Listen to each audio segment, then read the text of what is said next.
Loh, Kak Bobi, punyaku itu jangan ditidurin.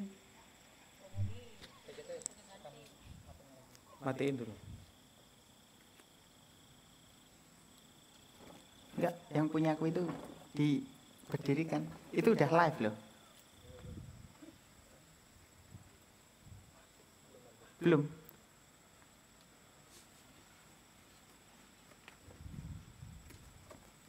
Diganjel aqua saja kok depannya.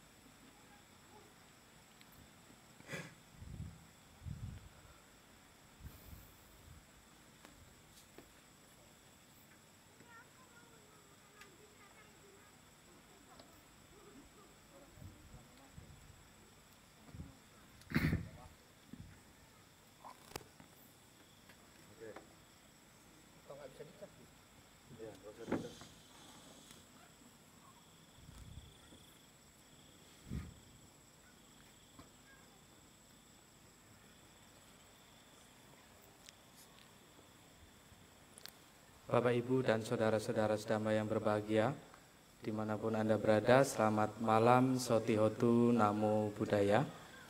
Pada kesempatan malam hari ini, kita dari Wihara Pupa Manggala Arama bekerja sama dengan keluarga Buddhis Theravada Indonesia menyelenggarakan Dhamma Desana online yang tentunya pada malam hari ini kita berada di lingkungan wihara, ya, tepatnya di kuti dari Bhikkhu Sangha yang ada di Wihara Pupa Manggala Arama. Nah, Bapak, Ibu, dan saudara-saudara sedama yang berbahagia, pada malam hari ini kita akan membawakan satu tema yang tentunya tema ini sudah sangat luar biasa sekali, di mana sudah dipilih langsung oleh pembicara narasumber. Sebagai narasumber nanti Bante Dirajayo. Ya. Tema kita pada malam hari ini adalah pemilik ajaran Mahawelas Asih. Ya. Untuk lebih lengkapnya, waktu dan tempat kami persilahkan Yang Mulia Bhikkhu Dirajayo untuk menyampaikan Dhamma Desana. Ya, mari kita bersikap anjali untuk mengagungkan guru agung kita, yaitu Sang Buddha. Namo tassa bhagavato arahato samma sambuddhassa. Namo tassa bhagavato arahato samma sambuddhassa. Namo tassa bhagavato arahato samma sambuddhassa. Buddho susuddho karuna mahanawo. Selamat malam, Namo Buddhaya. Namo Buddhaya. Yang saya hormati Romo Sumijan sebagai moderator dan para Bapak Ibu, saudara-saudari sedama yang berbahagia dimanapun Anda menyaksikan ceramah Dhamma pada kesempatan malam hari ini. Meskipun dalam kondisi sedang melaksanakan PSBB sehingga tidak dapat datang ke wihara, namun di sini masih memiliki kesempatan untuk bisa tetap mendengarkan Dhamma melalui media-media sosial yang ada pada saat ini. Sebagaimana tema yang sudah diangkat, yaitu pemilik ajaran Mahawelas Asih. Nah, tentu saja di sini kita mengerti dan mengetahui bahwasanya Sang Buddha, seperti yang saya kutip tadi, Sang Buddha ini adalah pemilik Mahawelas Asih yang tiada bandingnya, yang tiada taranya, karena beliau ini mengajarkan Dhamma demi kebahagiaan, demi kesejahteraan, demi terbebasnya makhluk-makhluk dari penderitaan. Nah, untuk itu ajaran yang disampaikan oleh Sang Buddha di sini tentu saja tidak semata-mata beliau ajarkan begitu saja. Di sini beliau juga pernah merenungkan mengenai Dhamma yang beliau capai di dekat Sungai Neranjara pada masa itu. Tentu saja setelah beliau mencapai pencerahan sempurna, karena Dhamma ini sangat dalam, sangat sulit untuk dipahami, sangat sulit untuk dimengerti oleh mereka orang-orang yang masih hidup dalam kesenangan indriawi. Nah, maka setelah itu sesosok Brahma yang mengerti dan mengetahui Sang Buddha di sini masih merenungkan Dhamma yang ia peroleh, Dhamma yang ia temukan, Dhamma yang ia capai.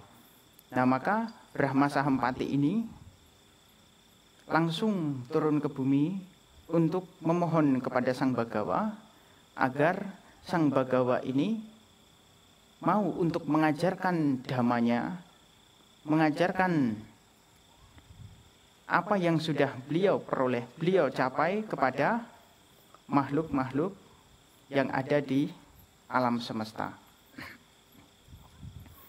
Nah, untuk itu di sini Brahma Sahampati di sana menunjukkan bagaimana welas asih Sang Buddha ini agar ditujukan kepada semua makhluk. Pada waktu itu Brahma Sahampati ini memohon kepada beliau. Cerita ini ada di dalam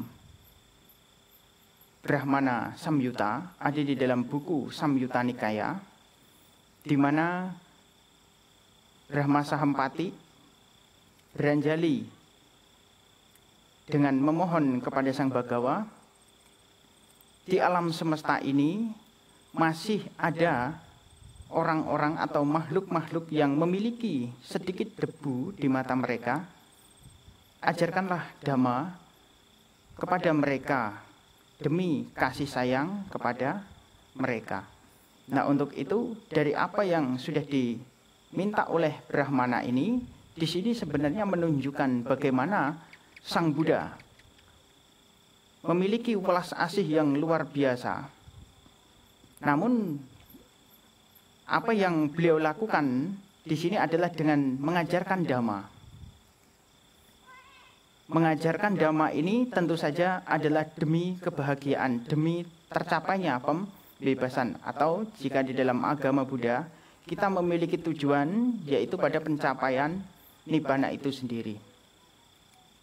Nah, untuk itu, dengan mengetahui Brahma Sahampati yang memohon kepada beliau untuk mengajarkan Dhamma ini, di sini Sang Buddha pun menyetujui apa yang sudah dimohon oleh Brahma Sahampati ini. Nah, Bapak Ibu, saudara-saudari sedama yang berbahagia, apa sebenarnya yang dimaksud dengan memiliki sedikit debu? Artinya masih ada makhluk-makhluk yang memang dapat menerima, dapat memahami ajaran beliau, dan di dalam hal ini juga dapat mencapai pada padamnya kekotoran batin. Diibaratkan seperti halnya ketika mata kita terkena sedikit debu, atau kalau di dalam bahasa umumnya atau dalam bahasa Jawa disebut sebagai kelilipen. Ya Romo? Ya, kalau dalam bahasa Jawa kelilipen. Nah, kelilipen itu terkena sedikit debu di matanya. Tentu saja matanya menjadi pedih. Namun masih bisa melihat. Masih bisa melihat meskipun tidak jelas untuk melihat. Akan sangat berbeda ketika kita memiliki mata. Mata ini kemudian ditutup oleh tanah. Tentu saja kita tidak akan bisa melihat.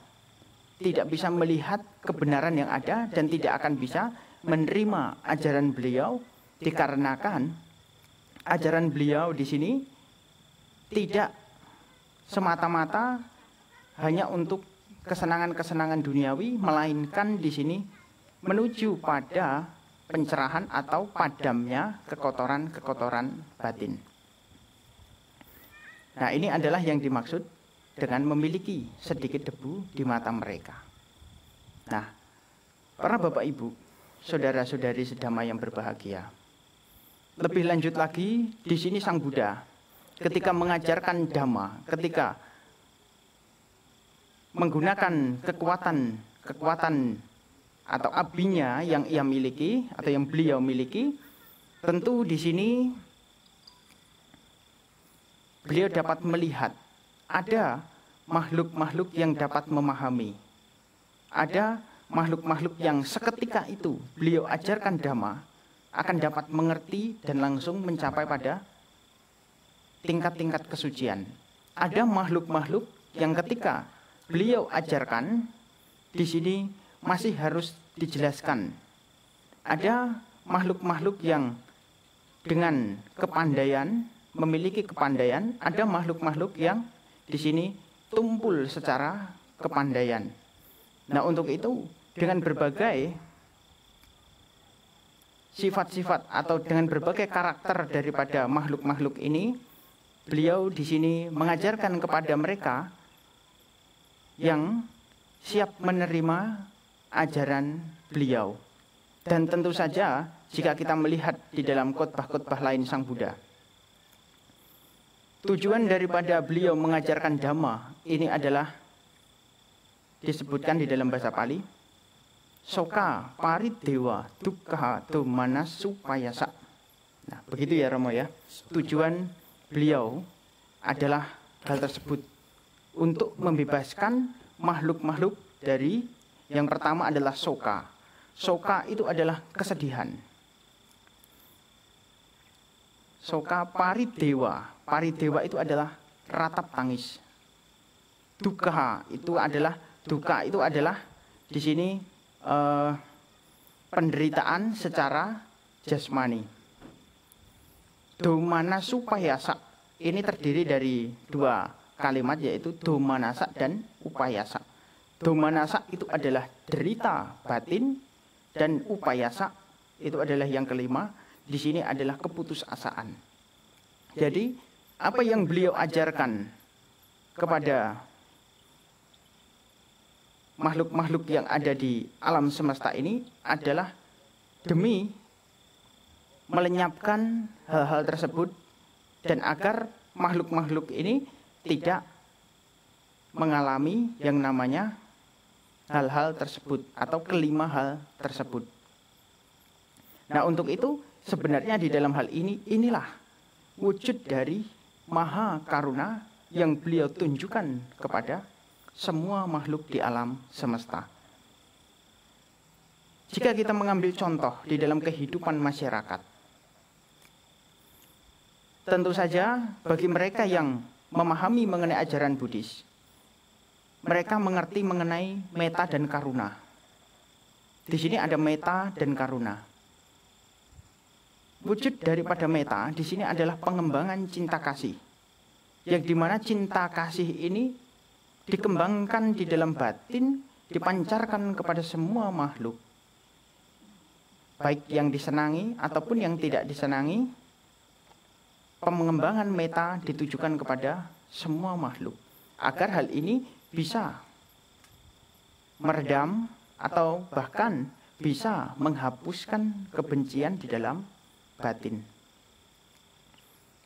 Karuna ini adalah welas asih. Welas asih adalah keinginan untuk bisa membebaskan makhluk lain ini dari penderitaan. Jika kita mau melihat, mengambil sampel di dalam kehidupan masyarakat sehari-hari, tentu semua orang pernah melakukan yang namanya pelepasan satwa. Begitu ya Romo ya? Romo pernah kan melakukan hal itu sendiri? Iya, kebetulan. Nah,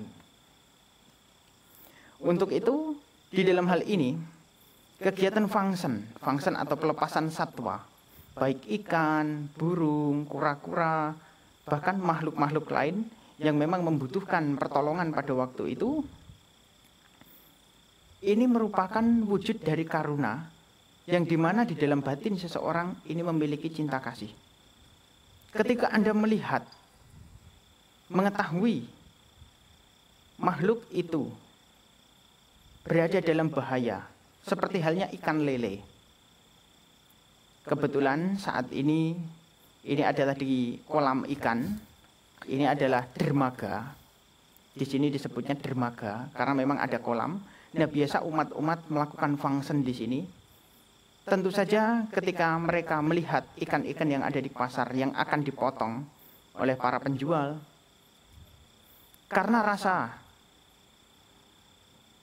cinta kasihnya yang begitu tinggi, saat ia melihat binatang tersebut, maka timbullah wujud kasihan jikalau makhluk tersebut sampai dibunuh.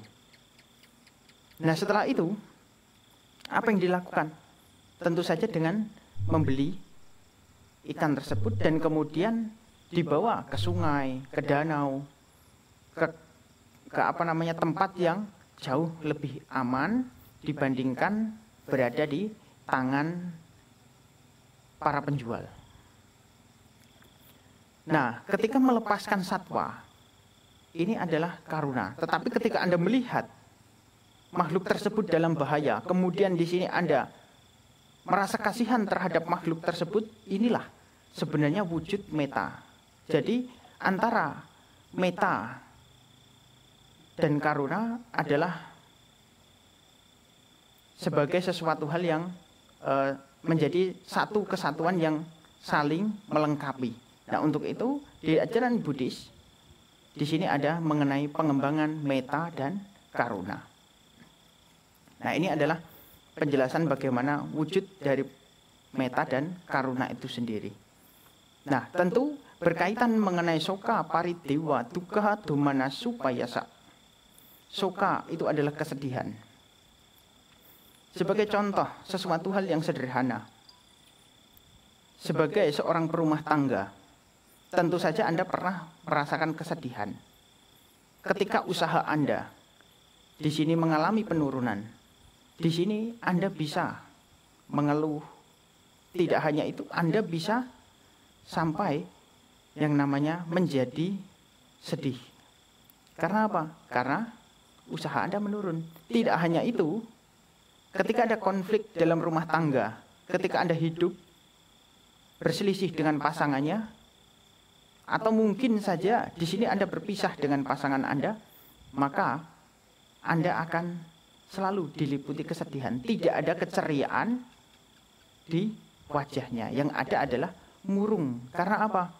Karena menyesali atas apa yang sudah terjadi.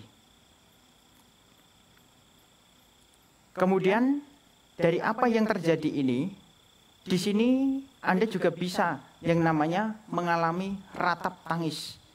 Ya, tentu saja kalau Anda sedih, tidak hanya sedih semata hanya murung saja, tetapi banyak yang terjadi adalah sampai terjadinya yang namanya ratap tangis. Anda menangisi. Bahkan sebagai contoh yang sederhana, sering dilihat dan sering dijumpai oleh banyak orang ketika sanak keluarganya mengalami yang namanya kematian. Saat mengalami kematian, sanak keluarganya ini pasti akan mengalami yang namanya ratap tangis. Nangis dengan bersedih hati, bahkan ketika berlinang air mata, mereka bisa menghabiskan waktu tidak hanya 1 minggu, 2 minggu, bahkan berbulan-bulan ketika mengenang sanak keluarganya ini masih yang namanya merasakan kesedihan itu dan masih bisa menangis. Apalagi orang tersebut adalah orang yang disayangi, yang memiliki jasa besar di dalam sebuah keluarga. Tentu saja di sini ada yang ketiga, yaitu duka. Ada derita jasmani. Setiap orang masih merasakan bagaimana penderitaan secara jasmani ini dialami oleh semua makhluk. Seperti halnya ketika Anda merasakan sakit karena penyakit. Ini adalah sebagai perwujudan daripada penderitaan jasmani itu sendiri. Tidak hanya itu, orang yang bermain pisau ini pun juga akan terkena pisau. Orang yang bermain cangkul akan terkena cangkul. Tentu saja ini semua adalah penderitaan yang dialami secara jasmani. Karena Anda main motor bisa jatuh dari motor. Ketika Anda mengendarai mobil, Anda pun bisa mengalami kecelakaan. Nah, ini semua dialami oleh jasmani. Menjadi penderitaan karena apa? Karena rasa sakit yang muncul dari jasmani. Kemudian di sini yang keempat itu adalah domanasa, derita secara batin. Derita secara batin di sini dapat kita lihat, dapat dialami oleh semua makhluk. Sebagaimana ketika Anda melakukan suatu perbuatan yang buruk. Perbuatan yang buruk tersebut Anda lakukan sekali, 2 kali, atau hanya sebatas 3 kali, dan kemudian di sini Anda tidak melakukan perbuatan tersebut kembali. Dan setelah Anda melakukan hal tersebut, di sini apa?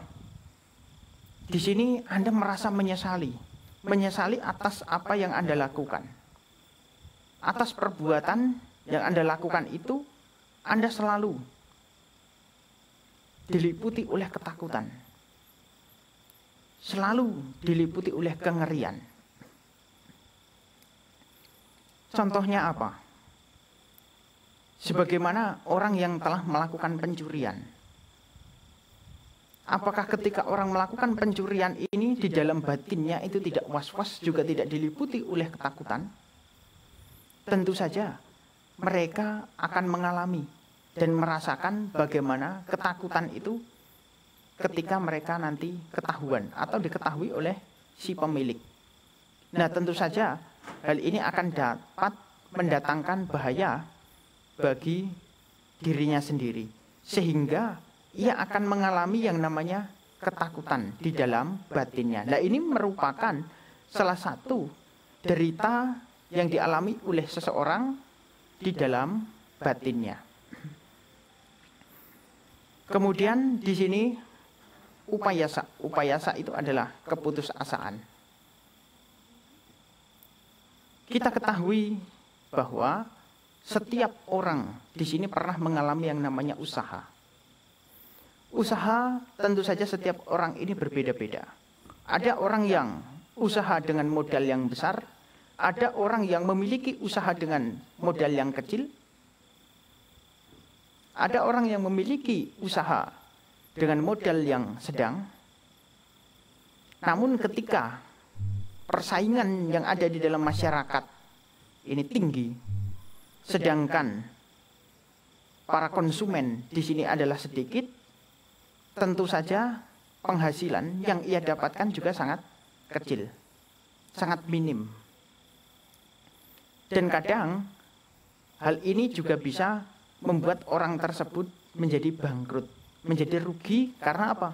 Karena penghasilan dengan biaya yang dikeluarkan di sini tidak balance atau tidak seimbang, sehingga bisa membuat usahanya ini menjadi bangkrut atau menjadi rugi.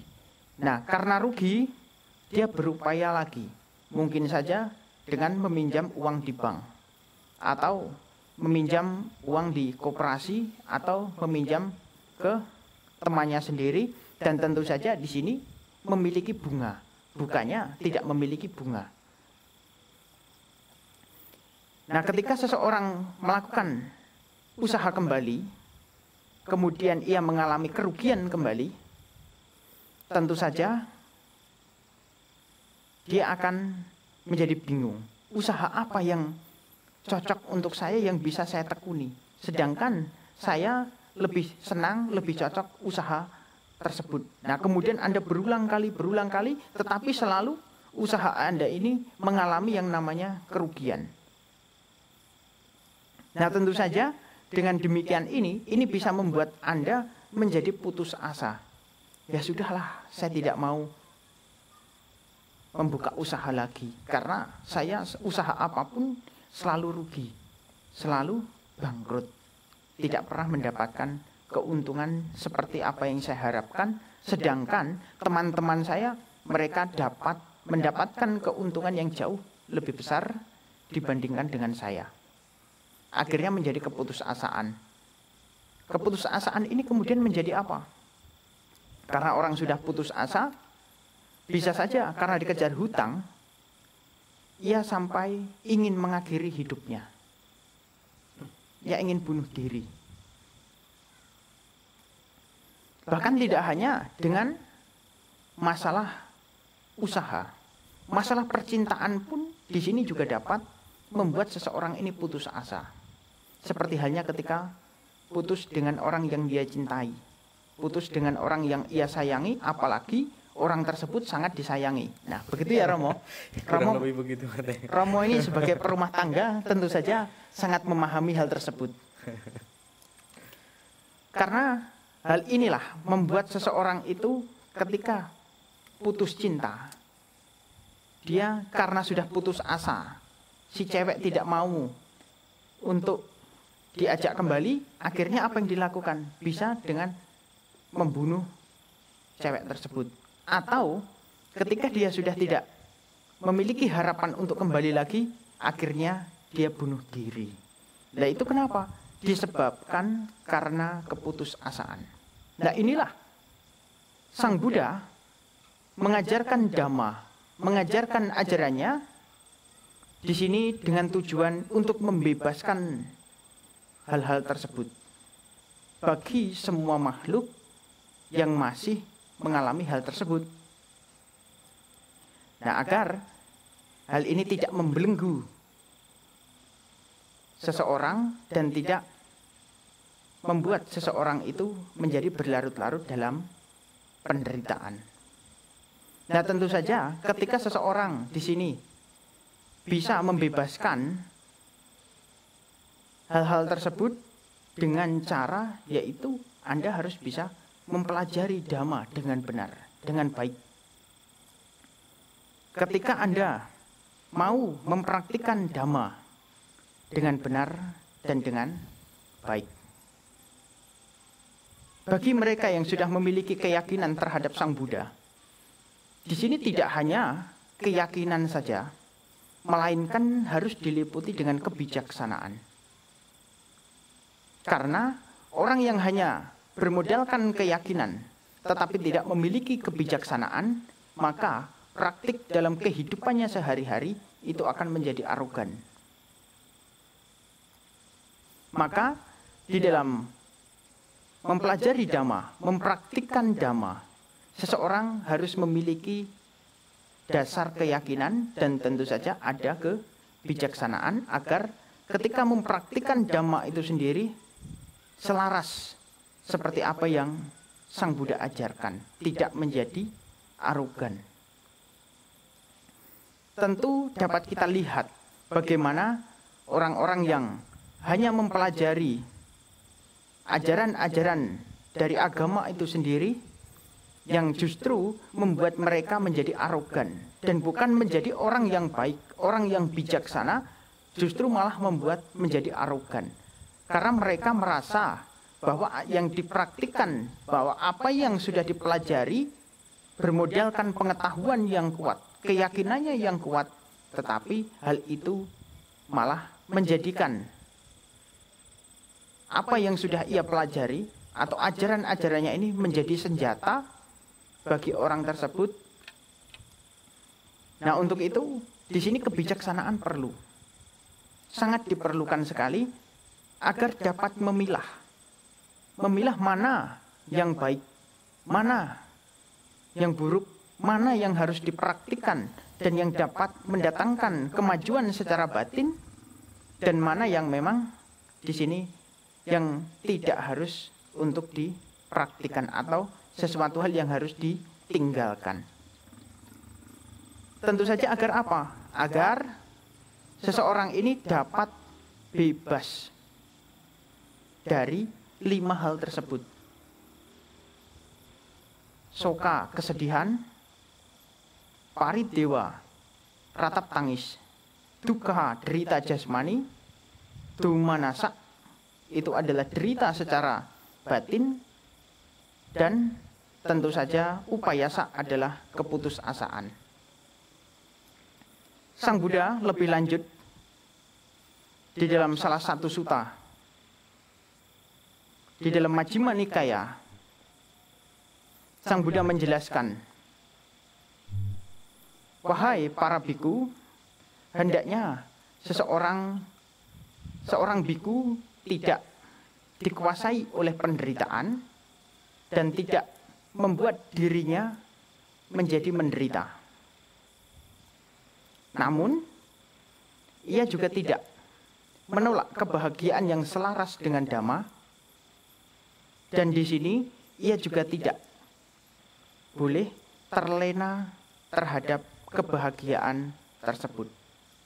Nah, yang dimaksud di sini adalah seseorang ini sesungguhnya tidak boleh dikuasai oleh penderitaan dan tidak boleh membuat dirinya menjadi menderita. Kenapa? Ketika ia melihat dirinya sendiri masih bisa menjadi menderita, mengalami penderitaan, tentu ketika penderitaan itu datang, ia tidak menjadi semakin menderita. Contohnya apa? Ketika ia memiliki kesulitan di dalam kehidupannya, ketika ia memiliki kesulitan, memiliki permasalahan, menghadapi permasalahan baik dalam usaha, baik dalam kehidupan rumah tangga, ketika ia menghadapi hal tersebut, tentu saja ia harus bekerja keras, berpikir keras, jauh lebih keras kembali. Dan di dalam hal ini tentu saja apa? Jangan sampai membuat dirinya sendiri menjadi stres karena permasalahan yang dihadapi. Dan tentu saja di sini ada kebahagiaan yang selaras dengan Dhamma. Kebahagiaan yang seperti apa? Karena seseorang mendapatkan harta kekayaan, memiliki harta yang berlimpah. Saat seseorang memiliki harta yang sangat berlimpah, tentu saja ia tidak boleh salah dalam menggunakan harta tersebut. Bahkan saat ia memiliki harta kekayaan yang sangat banyak, bukan berarti kehidupan saat ini dia sudah merasa berkecukupan dan tidak ada yang perlu untuk dikerjakan kembali. Seorang Anathapindika sebagai seorang dermawan yang pada masa itu memiliki kekayaan yang luar biasa, bahkan dapat membeli hutan ini dengan uang atau dengan dilapisi oleh emas. Seluas emas yang dapat ia letakkan di atasnya, maka seluas itulah tempat yang ia beli.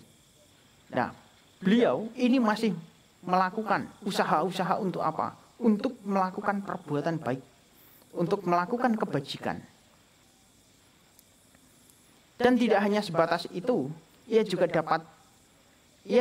menolong masyarakat-masyarakat yang membutuhkan di lingkungan-lingkungan sekitarnya. Dan ini adalah wujud dari welas asih, wujud dari karuna itu sendiri. Dan tentu saja di sini ketika Sang Buddha mengajarkan mengenai Dhamma ajarannya ini, di sini dapat kita lihat dari apa yang saya kutip dari Majjhima Nikaya. Ini sebenarnya mengingatkan kita agar kita di sini selalu bisa hidup dengan penuh kewaspadaan. Saat kita hidup dalam masa sulit, saat kita hidup dalam kondisi yang sulit, di situ kita tidak mempersulit diri kita dengan apa yang kita alami pada waktu itu. Dan pada saat kita berbahagia, di situ kita juga tidak boleh untuk terlena dengan kebahagiaan yang kita dapatkan atau kebahagiaan yang kita alami pada waktu itu. Nah, tentu saja tujuan daripada karuna yang beliau miliki ini adalah untuk bisa membebaskan makhluk-makhluk ini dari kekotoran batin. Dengan seseorang berdana, maka ia melepaskan kekikiran di dalam batinnya. Ketika ia mengembangkan cinta kasih, maka ia melepaskan yang namanya kebencian. Bahkan ketika orang berdana, dia juga di sini melepaskan yang namanya kemelekatan di dalam batinnya. Dan tidak hanya itu, ketika mereka mau mempelajari Dhamma, ajaran Sang Buddha ini, mereka yang menjadi bijaksana, tentu saja ini adalah untuk mengikis ketidaktahuan atau disebut sebagai kebodohan batin, moha. Ya, tentu dengan apa yang disampaikan ini, semoga semuanya bisa mendapatkan tambahan wawasan dan pengetahuan, dan tidak hanya itu, di sini juga dapat mempraktikkan Dhamma ajaran Sang Buddha dan memiliki tentu saja keinginan untuk mau mempelajari dan mempraktikkan Dhamma ajaran Sang Buddha dengan keyakinan dan kebijaksanaan, agar kita dapat menembus pencapaian seperti apa yang sudah beliau capai, yaitu pada padamnya kekotoran batin yaitu pencapaian nibbana. Ya demikian yang dapat saya sampaikan. Semoga kita selalu bisa hidup berbahagia, sehat, bebas dari mara bahaya, terbebas dari penyakit, dan semoga semuanya bisa mendapatkan kebahagiaan yang sesuai dengan Dhamma. Sadu, sadu, sadu. Ya, Bante, Bapak Ibu dan saudara-saudara sedama yang berbahagia, demikian tadi uraian Dhamma yang menurut saya sangat luar biasa sekali. Selain itu juga memiliki makna yang sangat mendalam bagaimana caranya kita supaya terbebas dari yang namanya penderitaan. Bapak Ibu dan saudara-saudara sedama yang berbahagia, kini tiba saatnya kita melakukan diskusi, ya, tanya jawab. Jadi Bapak Ibu dan saudara dimanapun berada untuk bisa bertanya tentang ceramah atau tentang tema yang disampaikan oleh Bante Dirajayo, yaitu tentang pemilik ajaran Mahawelas Asih. Tadi sudah disampaikan begitu luar biasa. Jadi jika ada yang masih ragu ataupun mungkin ada sedikit yang belum diketahui, ya, dapat mengirimkan pertanyaan ke 0817 6867756, ya. Jadi Bante, kita cek dulu. Ini sudah ada beberapa pertanyaan Bante. Yang pertanyaan pertama yang saya mau tanyakan Bante, ini dari Ibu Mary. Ibu Mary ada 2 pertanyaan Bante. Yang pertama, di awal Bodhisattva, ya, Bodhisattva atau Pangeran Siddhartha itu kan bertapa Bante, bertapa menyiksa diri, kemudian tujuannya sangat mulia sekali, yaitu untuk membebaskan semua makhluk dari yang namanya penderitaan. Tetapi setelah beliau mencapai tingkat kebudaan atau menjadi seorang Buddha, kenapa beliau malah ada keraguan untuk mengajarkan dhammanya itu Bante? Tadi sampai mungkin Brahma Sampati harus memohon kepada Buddha untuk mengajarkan Dhamma. Itu pertanyaan yang pertama dari Ibu Mary. Kemudian pertanyaan yang kedua dari Ibu Mary itu tentang Namo Buddhaya Bante, apa bedanya welas asih Sang Buddha dengan welas asih para bodhisattva? Itu Bante. Mungkin 2 pertanyaan itu Bante. Baik, saya jawab pertanyaan yang pertama untuk Ibu Mary. Pertanyaan pertama di sini berkaitan mengenai sejarah ketika masih menjadi pangeran. Beliau sebenarnya memiliki tujuan memang sangat mulia sekali. Untuk apa? Beliau ketika melakukan pertapaan, bertapa, meskipun beliau ini hidup menjadi seorang pangeran, hidup menjadi orang yang bergelimpangan harta atau berlimpah hartanya, bahkan memiliki 3 istana, musim hujan, musim panas, bahkan pada saat musim dingin. Nah, beliau memiliki 3 istana tersebut. Namun di sini beliau masih melihat banyak orang yang ternyata mengalami penderitaan, usia tua, sakit, dan kematian. Sehingga apa? Beliau di sini memiliki tujuan untuk mencari obat. Jadi sedang mencari obat untuk bisa mengobati usia tua, sakit, dan kematian. Nah, maka satu-satunya jalan yang beliau dapat lakukan untuk menemukan obat tersebut pada waktu itu, karena beliau melihat seorang petapa yang damai, ketika melihat 4 peristiwa, ketika melihat orang yang tua, orang yang sakit, lalu orang yang mati. Dan terakhir beliau melihat seorang petapa yang duduk di bawah pohon dengan damai. Maka apa yang beliau pikirkan pada waktu itu karena memohon kepada Raja Suddhodana, apakah ketika ia menjadi seorang raja, maka keluarganya, orang-orang yang ia cintai di sini bisa yang namanya terbebas dari usia tua, sakit, dan kematian. Itu adalah permintaan beliau. Tetapi Raja Suddhodana di sini mengatakan permintaan tersebut tidak dapat dikabulkan. Nah, maka beliau meminta izin kepada raja untuk mencari obat tersebut. Setelah itu beliau berguru kepada dua orang gurunya. Dan kemudian setelah berguru kepada dua orang gurunya, yaitu Alaraka Lama dan Udaka Ramaputa, masuk ke dalam hutan, kemudian untuk melakukan praktik penyiksaan diri atau disebut sebagai Dukara Carya.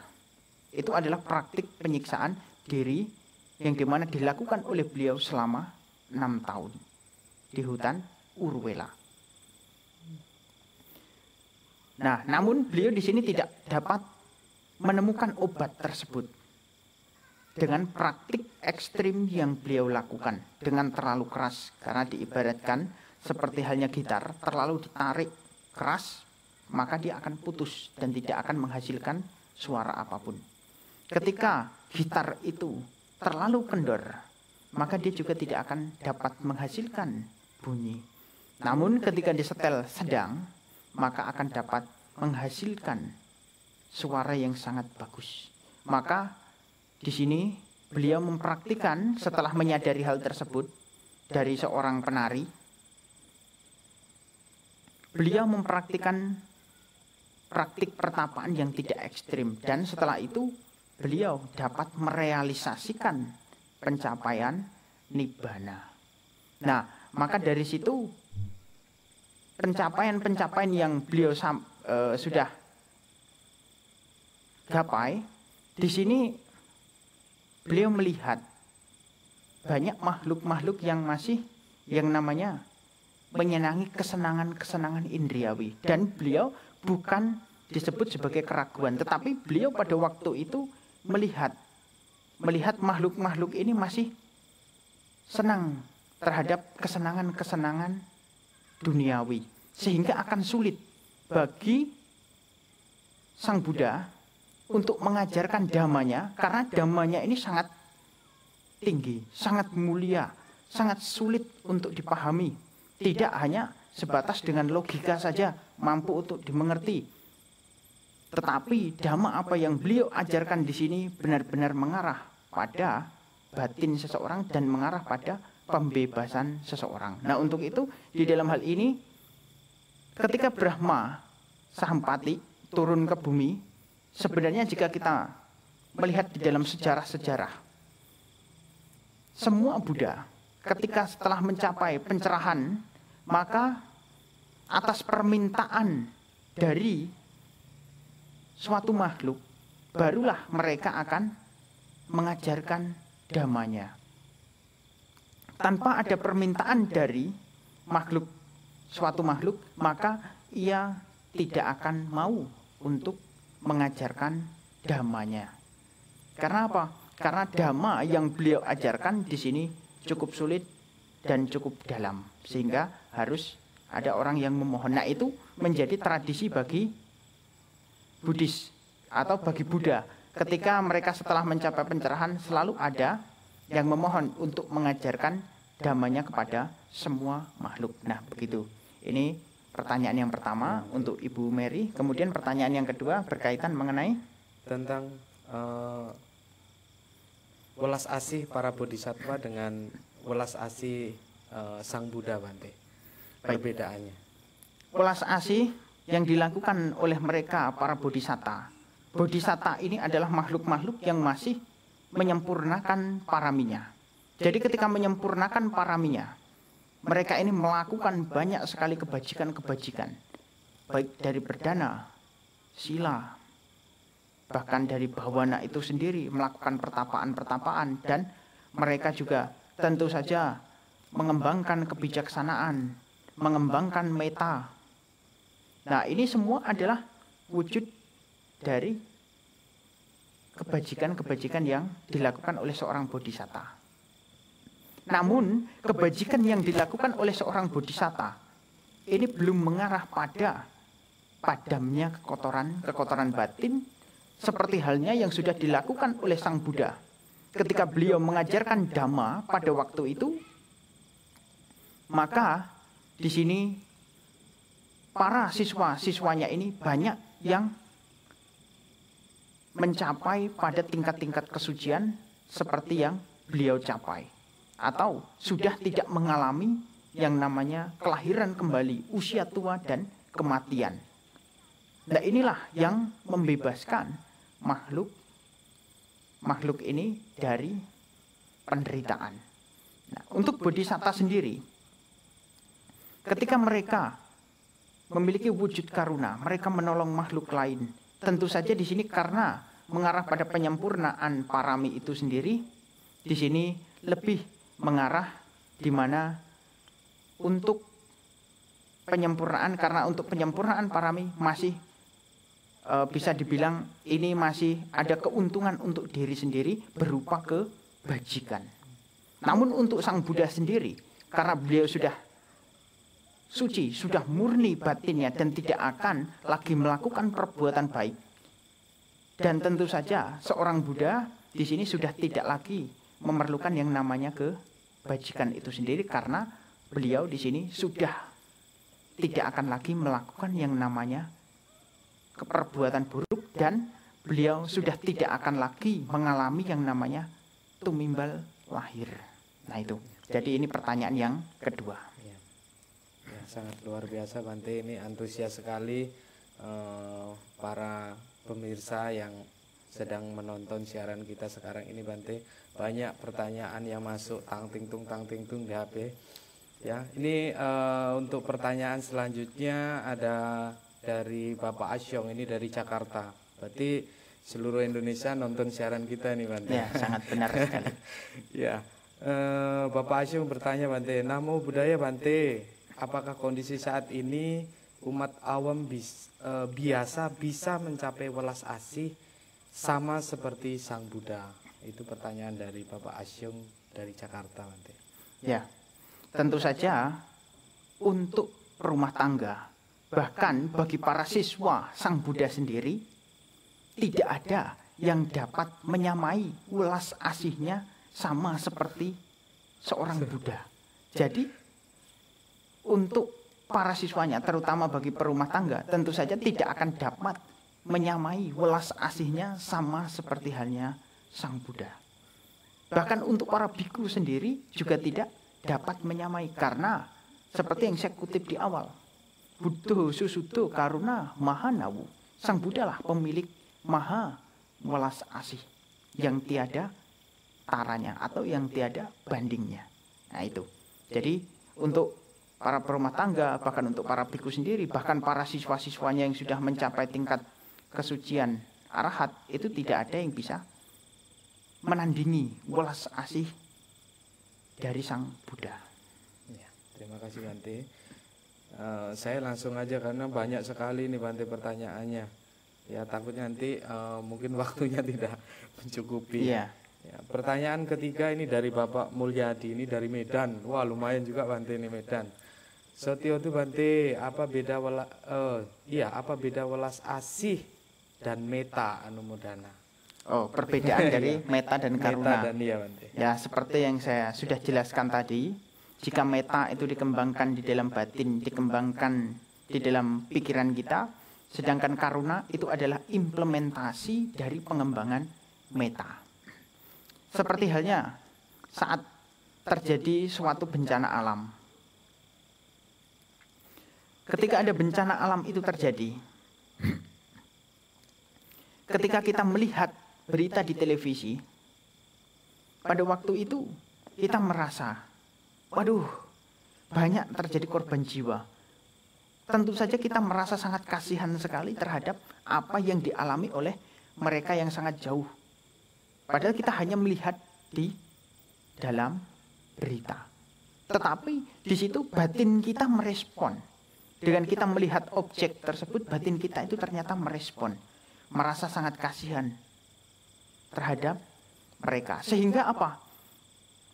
Di situ ini disebut sebagai meta atau cinta kasih kita terhadap mereka-mereka yang sedang mengalami kesulitan atau mengalami kesusahan. Dan ketika kita melihat hal tersebut, ada para donatur yang mengajak, wah mari kita lakukan donasi untuk membantu mereka, untuk meringankan penderitaan mereka, bahkan jika perlu untuk membebaskan penderitaan mereka. Berinisiatif untuk membangunkan rumah bagi mereka. Tidak hanya itu, di sini juga berupaya untuk mencarikan, membelikan, mengumpulkan pakaian, obat-obatan, pangan. Itu semua dilakukan, kemudian di dalam hal ini Anda berbondong-bondong datang ke sana, menyaksikan dengan sendiri, membantu dengan tangan sendiri. Itulah sebenarnya wujud welas asih.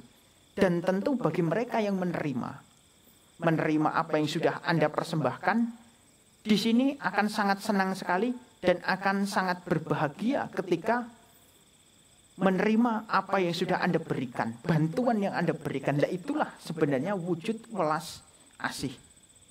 Membebaskan suatu makhluk atau seseorang dari penderitaan yang sedang dialami. Nah, itu. Jadi di sini mengenai perbedaan antara meta dan karuna. Berarti kalau untuk praktek karuna juga Bante untuk saat ini mungkin sangat pas sekali, di mana sedang marak ya kan, wabah COVID-19 dan lain sebagainya. Jadi banyak orang yang membantu sesama, mungkin itu juga salah satu bentuk karuna bagi orang-orang itu yang melakukannya gitu ya Bante ya. Ya, sangat benar sekali. Itu adalah perwujudan dari karuna yang mereka miliki.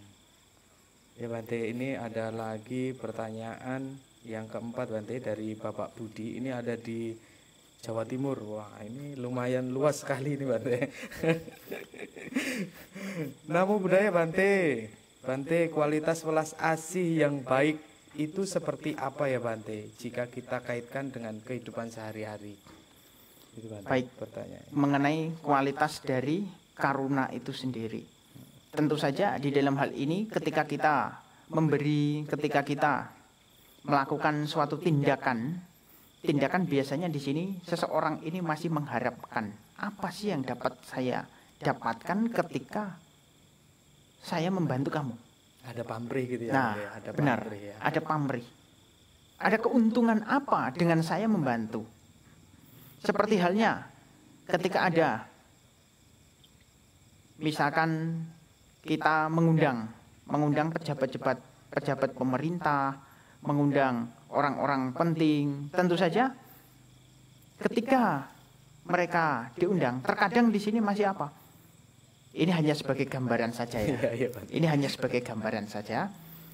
Kadang di situ apa sih yang nanti bakal saya dapatkan ketika saya mengundang dalam acara saya dari pejabat-pejabat pemerintah ini? Apakah ketika saya mengundang nanti akan mendapatkan keuntungan? Oh, saya diberikan peluang untuk bisnis, menangani proyek, atau nanti saya bisa mendapatkan keuntungan dengan misalkan saya diberikan jatah untuk melaksanakan bisnis, atau saya misalkan diberikan tender. Nah, itu semua adalah apa yang biasanya dipikirkan ketika saya datang. Ada undangan, itu saya dapat apa? Tetapi bagi mereka yang di situ kemudian kan kalau misalkan ada kegiatan begitu biasanya ada tentu saja membantu. Membantu tidak hanya berupa orangnya datang terlihat, tetapi materinya juga keluar. Maka memikirkan keuntungan nanti yang bakal diperoleh. Nah, sedangkan bagi mereka yang memang memiliki wujud karuna yang baik, yang sempurna adalah di mana melakukan suatu perbuatan baik tersebut di sini tanpa ada embel-embel saya dapat untung apa, tanpa ada pamrih apapun yang nantinya bakal ia peroleh atau yang bakal ia dapatkan ketika nanti dia melakukan sesuatu terhadap orang lain. Saya punya satu cerita. Ada seorang pemuda ini kaya. Dan di sebuah desa ada seorang wanita. Wanita ini cantik, jelita, berbadan tinggi, berambut panjang, hidungnya mancung, kulitnya tidak terlalu hitam juga tidak terlalu putih. Dan di sana wanita ini hidup bersama keluarganya dalam kondisi yang secara materi tidak berkecukupan. Ketika itu pemuda ini yang melihat kesulitan yang dihadapi oleh perempuan tersebut, kemudian datang menemui perempuan tersebut dan kemudian membawa sembako, membawa kebutuhan, membangunkan rumah kepada wanita tersebut. Kemudian apa? Pemuda tersebut meminta agar wanita tersebut mau untuk menjadi pasangan hidupnya karena ia tertarik terhadap wanita tersebut. Nah, ini sebenarnya adalah karuna yang dimana bukan karuna yang memang benar-benar sempurna atau karuna yang benar-benar tulus, memiliki kualitas yang tidak baik, bukan tidak baik tetapi kualitasnya tidak tinggi, tidak mulia. Nah, karena apa? Karena ketika ia melakukan perbuatan baik tersebut, ternyata ia masih mengharapkan apa yang nanti bakal ia dapatkan. Dan tentu karena wanita tersebut sudah mendapatkan harta ini ya, Romo. Kalau siapa sih yang tidak mau ketika mendapatkan sokongan yang begitu besar, kemudian dipinang, nah tentu saja akan mau. Dan tentu saja tidak akan menolak. Apalagi mendapatkan pasangan yang memiliki materi yang cukup. Nah, tentu ini adalah karuna yang masih wujudnya diliputi oleh embel-embel. Ya, terima kasih Bante ya. Jadi mungkin waktu kita udah agak terbatas ini Bante. Mungkin, tapi mungkin 1 atau 2 pertanyaan masih bisa lah Bante. Ini masih ada dari Ibu Acing Bante, Ibu Acing. Sotio itu Bante, bagaimana mengajarkan welas asih kepada anak sejak dini ya Bante katanya. Nah, ini berkaitan mengenai pendidikan karakter bagi seorang anak. Memang pendidikan karakter ini sangat baik sekali jika dilakukan sejak dini, agar anak itu kelak menjadi anak yang memang memiliki sifat yang baik, sifatnya yang mulia. Tidak seperti halnya orang-orang yang tidak bisa mendidik anaknya yang kemudian anaknya ini menjadi salah langkah. Ya begitu Romo. Kadang ada mereka orang tua yang belum siap untuk mendidik anaknya, untuk mengajari anaknya sesuatu hal yang baik. Nah, tentu untuk mengajari anak-anak ini agar memiliki karuna sejak dini dengan berbagai macam cara bisa dilakukan. Mengajak mereka untuk bisa melakukan function, untuk melakukan berdana atau melakukan kegiatan-kegiatan sosial. Nah, itu adalah pengajaran kepada mereka agar mereka ini bisa memiliki kepedulian. Nah, kepedulian yang besar tentu dapat dilakukan ketika mereka memiliki suatu kebiasaan. Bukan hanya dilatih sekali atau 2 kali, melainkan dalam hal ini harus dilatih berulang kali agar dapat menjadi suatu kepribadian atau watak. Karena bagi mereka yang belum terlatih dalam melakukan perbuatan apapun, sesungguhnya mereka di sini akan sangat sulit jika disuruh untuk melakukan suatu perbuatan tersebut. Seperti halnya ketika seseorang disuruh untuk mencuri, tetapi mereka tidak terbiasa untuk mencuri, maka di sini orang tersebut masih bisa menolak untuk mau disuruh melakukan perbuatan tersebut. Tetapi kalau orang itu sudah biasa, tidak disuruh pun jalan sendiri. Nah, demikian pula bagi mereka yang diajari sejak dini untuk melakukan perbuatan yang baik, mengembangkan karuna. Ketika mereka sudah terbiasa dengan hal tersebut, tanpa harus diajari lagi, mereka ketika melihat kondisi tersebut tepat dan datang akan melakukan perbuatan tersebut dengan sendirinya. Nah, begitu. Ya, Bante. Ini waktu kita tinggal 5 menit, mungkin masih bisa satu pertanyaan. Kesimpulan ya, Bante. Ini dari Bapak Bowo ini tidak menyebutkan nama asalnya Bante. Namo Buddhaya Bante, jika saya kaitkan dengan berbisnis atau berdagang, memang agak sulit ya Bante mengaitkan berdagang dengan welas asih. Mohon petunjuk Bante. Baik, tentu mengkaitkan antara berbisnis dan memiliki sifat dari karuna itu sendiri. Tentu saja kita harus bisa melihat, kita harus bisa mengerti. Yang namanya orang berbisnis itu adalah untuk mencari keuntungan. Hanya saja keuntungannya ini adalah sesuatu hal yang sewajarnya. Jangan terlalu berlebihan, atau karena pada masa saat ini sedang corona, ya, seperti yang sudah terjadi, justru malah apa? Mempersulit pemerintah dan mempersulit masyarakat dengan menimbun atau dimasukkan ke dalam gudang sendiri sesuatu hal yang sangat dibutuhkan saat ini. Dan kemudian dijual dengan harga yang jauh lebih mahal, modalnya 50 bisa dijual menjadi harga 200. Nah, ini adalah orang-orang yang memang tidak memiliki wujud karuna di dalam batinnya. Kenapa demikian? Karena pada saat orang-orang sedang membutuhkan kesulitan, mereka sedang pada waktu itu dilanda oleh virus. Nah, tentu saja di sini banyak orang membutuhkan, dan jikalaupun misalkan menjual, bisa saja, oh ya, karena hal ini sekarang sedang dibutuhkan, maka saya akan membalikan modal saja, atau keuntungannya sangat tipis sekali. Ini demi apa? Demi menolong mereka yang membutuhkan, yang mungkin saja kurang mampu. Nah, begitu. Jadi sebenarnya dapat dikaitkan juga, bukannya tidak dapat. Ya Bante.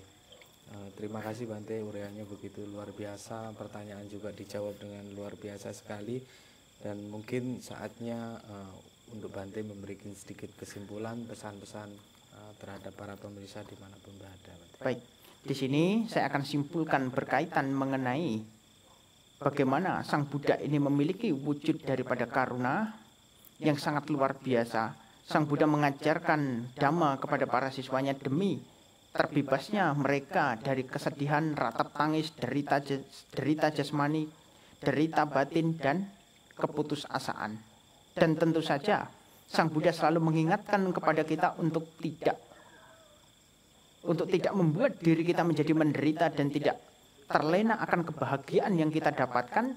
Justru di dalam hal ini kita harus bisa melakukan hal-hal yang bermanfaat, yang dapat membebaskan makhluk lain dari penderitaan. Dan tentu saja itu adalah kebajikan ketika kita mau untuk melakukan perbuatan-perbuatan baik yang bertujuan untuk membebaskan makhluk lain dari penderitaan, agar kita juga dapat mempraktikkan ajaran Sang Buddha, yaitu karuna, welas asih.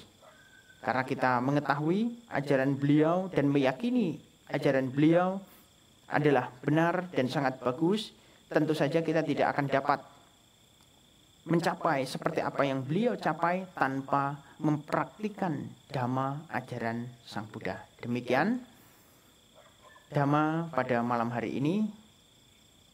Sekian, Namo Buddhaya. Namo Buddhaya. Terima kasih para Yang Mulia Biku Dirajayo yang telah memberikan Dhamma Desana. Bagi Bapak Ibu dan saudara-saudara yang berbahagia dimanapun Anda berada, kita akan melakukan siaran langsung di hari Rabu nanti dengan Samanera Adi Sarano, ya, tentunya masih di dalam lingkungan Wihara Puba Manggala Arama. Terima kasih atas perhatiannya. Semoga apa yang disampaikan bermanfaat bagi kita semua, dan semoga semua makhluk hidup berbahagia. Sadu, sadu, sadu.